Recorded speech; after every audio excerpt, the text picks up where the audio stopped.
So our beloved Susan Sontag talks a lot about how photography is aggressive. Now, I was wondering, what if a camera is seen very, very close to a person, or what if a camera is seen very, very far from a person? So, in this experiment, we will be testing that exact fact. Here I have a 1000 millimeter lens on a camera, which will be shooting across from this length at our interview. The other camera is a macro camera, which will be shooting up against the person's face, and we will test how the person feels. Let's start our interviews. This is Steph. So, Steph, how close would you say this camera is away from your face? It's like, maybe like an inch away from my face right now. So, Giovanni, how close would you say this camera is away from you? I would say this is 0 inches away from my face. So, Mike, does this closeness of this camera at all make you feel uncomfortable? Very. Yes, I am extremely uncomfortable right now. Other than the fact that it sometimes crushes my cheek, I don't really care too much. Is the distance from the camera aggressive? I would definitely label this as aggressive, yes. Not yes. Actually, when it literally touches my face, it's a little aggressive. Do you think that photography can be aggressive? Oh, hell yeah. I got punched by a photographer once. So, Noah, what is your opinion on the aggressiveness of photography?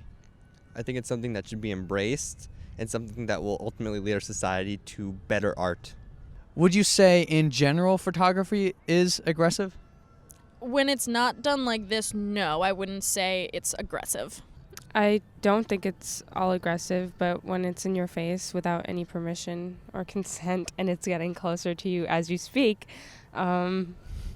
it's invading personal space. What about far pictures, such as that camera over there? Well, the problem with that is that I'm nearsighted, so I literally cannot see further than the pond, so it all looks blurry to me, so it's really even more awkward because I don't even know where he is. How far away would you say that camera is over there? Oh gosh.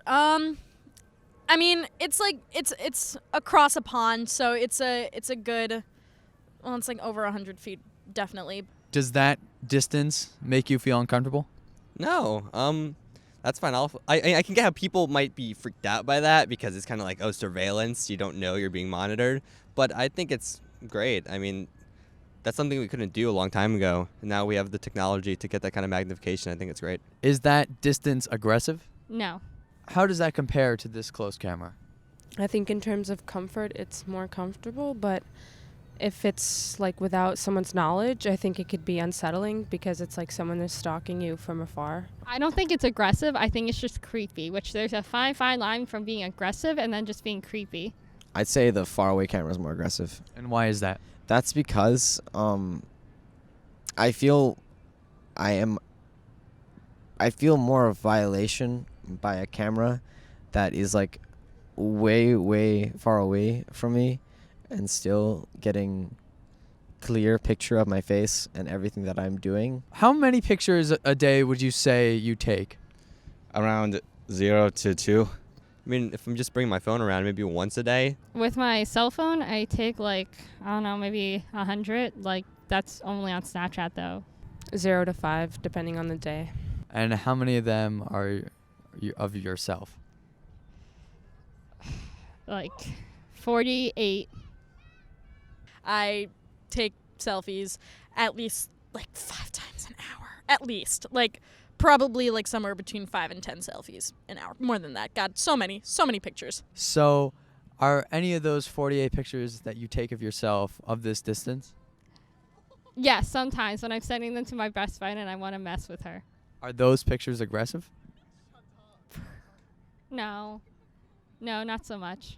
Yes, in the sense that sometimes I'll just send really unattractive looking selfies that are actually also really close up on my face to other people. This close? Yeah, sometimes. Do you feel like a picture could be a picture taken of someone could be stealing the moment from them? Not necessarily. I think if it's a plant, you know how friends take a photo or they're at a concert or something and then they're photographing the event, I think that could take away.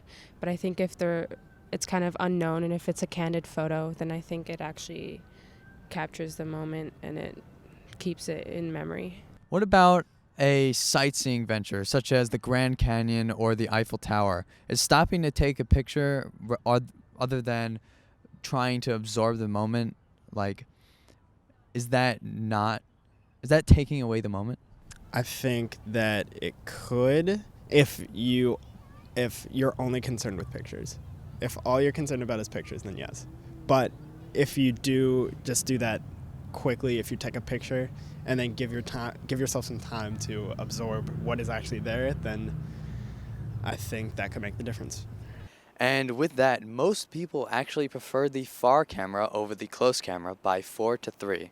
And that concludes our interview for Ways of Seeing. Thank you so much.